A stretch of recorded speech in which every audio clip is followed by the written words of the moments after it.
ఇవ్వకండి, ఆ అవకాశం ఇవ్వకండి. గంగుల కమలాకర్ గారు, ఆ అవకాశం ఇవ్వకండి, అవకాశం ఇవ్వకండి.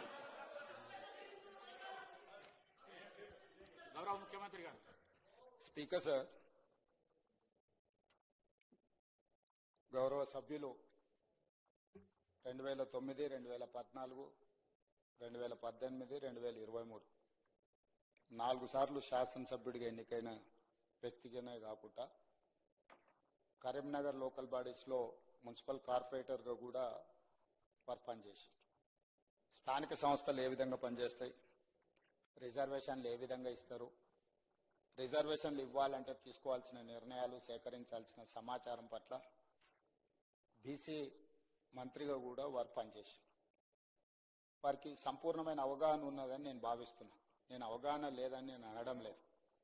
కానీ ఈ సభను వేదికగా మార్చుకొని తప్పుడు సమాచారాన్ని బలహీన వర్గాలకు అనుమానం కలిగించే విధంగా, తెలంగాణ సమాజంలో అపోహలు సృష్టించే విధంగా వాళ్ళ పార్టీ ఆదేశాల మేరకు వారు ఏమైనా మాట్లాడుతున్నారేమో నాకు తెలీదు. మొట్టమొదట ఈ మొత్తం వివరాలను సేకరించడానికి సంబంధించి బీసీ కమిషన్కి ప్రభుత్వము ఇవ్వడం జరిగింది. ఆ తర్వాత ఆర్ కృష్ణయ్య గారు, రాజ్యసభ సభ్యులు, రిట్ పిటిషన్ నెంబర్ 30381 ఆఫ్ 2024 వారు హైకోర్టులో ఒక రిట్ పిటిషన్ ఫైల్ చేసి ఇది బీసీ కమిషన్ ద్వారా కాదు, డెడికేటెడ్ కమిషన్ ద్వారా ఈ సమాచార సేకరణ మొత్తం జరగాలి, ట్రిపుల్ టెస్ట్ బాధ్యతలను అప్పగించేందుకు డెడికేటెడ్ కమిషన్ వేయండి అని చెప్పి ఆర్ కృష్ణయ్య గారు హైకోర్టుకు వెళ్లడం జరిగింది అధ్యక్ష.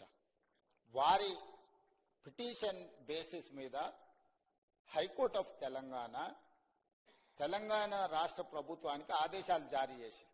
ఇది ఆ కాపీ అధ్యక్ష. దాని ప్రకారము 24 అవర్స్ తిరిగే లోపలనే హైకోర్టు ఆదేశాలు ఇచ్చిన మరుక్షణం తెలంగాణ రాష్ట్ర ప్రభుత్వం చిత్తశుద్ధితో బలహీన వర్గాలకు ఎన్నికల సమయంలో ఇచ్చిన మాట నిలబెట్టుకోవాలి, 42% రిజర్వేషన్లు ఇవ్వాలి, 600 అయినా అక్కడ సూర్యుడు ఇక్కడ మొలిసినా ఇచ్చిన మాట నిలబెట్టుకోవాలని వారు ప్రాతినిధ్యం వహిస్తున్న గడ్డ మీద నుంచి 2004న శ్రీమతి సోనియా గాంధీ గారు తెలంగాణ ప్రజల యొక్క ఆకాంక్ష నెరవేరుస్తా అని చెప్పి ఎన్ని ఒడిదుడుకులు వచ్చినా, ఎన్ని అడ్డంకులు చేసినా, ఎంతమంది కుట్రలు పన్నినా, ఆంధ్రప్రదేశ్లో పార్టీ పూర్తిగా తుడిచిపెట్టకపోయినా, కేంద్రంలో అధికారం కోల్పోయినా, తెలంగాణలో రాజకీయ ఒడిదుడుకులను ఎదుర్కొన్న ఇచ్చిన మాట నిలబెట్టుకోవడం కోసం శ్రీమతి సోనియా గాంధీ గారు ఒక సాహసోపేతమైన నిర్ణయం తీసుకొని తెలంగాణ రాష్ట్రం ఇచ్చిన పార్టీ కాంగ్రెస్ పార్టీ అధ్యక్ష. అట్లాంటి కాంగ్రెస్ పార్టీ నాయకుడు రాహుల్ గాంధీ గారు ఈ 42% బీసీలకు, బలహీన వర్గాలకు భారత్ జోడో యాత్ర సందర్భంగా ఇచ్చిన మాటను అమలు చేయడానికి చిత్తశుద్ధితో అన్ని రకాల ప్రయత్నాలు చేసి ఎక్కడ కూడా వారే చెప్పారు, గతంలో బీహార్లో చేస్తే అడ్డంకులు వచ్చినాయి, రాజస్థాన్లో చేస్తే అడ్డంకులు వచ్చినాయి, ఇతర రాష్ట్రాలలో చేస్తే అడ్డంకులు వచ్చినాయి, ఆ విధమైన అడ్డంకులు తెలంగాణ రాష్ట్రంలో రాకూడదు, బలహీన వర్గాలకు మేలు జరగాలి అన్న ఆలోచనతోటి అధికారుల కమిటీని, కమిషన్ని, మంత్రులను కూడా ఆయా రాష్ట్రాలకు పంపించి అక్కడ మొత్తం సమాచారాన్ని సేకరించి అక్కడ చట్టపరంగా, న్యాయపరంగా ఎదుర్కొన్న సమస్యలను అన్నిటిని కూడా క్షుణ్ణంగా పరిశీలించి ఆ తర్వాత డెడికేటెడ్ కమిషన్ అపాయింట్ చేయడం జరిగింది అధ్యక్ష. ఈ మొత్తం ప్రక్రియ ఫిబ్రవరి 4, 2024 నాడు మొదలుపెట్టి ఫిబ్రవరి 4, 2025 సరిగ్గా 365 రోజులు తిరిగే లోపల పకడ్బందీ చట్టాన్ని చేసి ఈ రోజు తెలంగాణ రాష్ట్రంలో బలహీన వర్గాలకు స్థానిక సంస్థల పంచాయతీరాజ్లో, స్థానిక సంస్థలు మున్సిపాలిటీస్ లో 42% రిజర్వేషన్లు ఇవ్వాలని చిత్తశుద్ధితో మేము ముందుకు వెళ్ళినాం అధ్యక్ష. ఇదే కాదు, ఇదే శాసనసభలో మంత్రివర్గంలో తీర్మానం చేసి శాసనసభలో ఆమోదింపజేసి విద్యా ఉద్యోగ అవకాశాలలో 42% బిల్లును, అదేవిధంగా స్థానిక సంస్థల్లో 42% రిజర్వేషన్లు 2 బిల్లులను మేము ఆమోదించి గవర్నర్ గారికి పంపించినాం అధ్యక్ష. గవర్నర్ గారు వాటిని ఆమోదించకుండా రాష్ట్రపతి గారికి పంపించారు. దాదాపు 5 నెలల నుంచి ఆ 2 బిల్లులు రాష్ట్రపతి గారి దగ్గర ఉన్నాయి అధ్యక్ష. ఈ లోపు స్థానిక సంస్థల ఎన్నికలు నిర్వహించడం లేదు, ఆలస్యమైందని కొంతమంది హైకోర్టుకి వెళ్తే తెలంగాణ హైకోర్టు మాకు ఆదేశాలు ఇచ్చి సెప్టెంబర్ 30 తారీఖు లోపల ఎన్నికలను పూర్తి చేయండి అని ఆదేశాలు ఇచ్చింది. ఆదేశాలు ఇచ్చినప్పటి నుంచి 30 రోజుల లోపల రిజర్వేషన్లను కూడా నిర్ధారించండి అని చెప్పి ఆదేశాలు ఇవ్వడం జరిగింది అధ్యక్ష.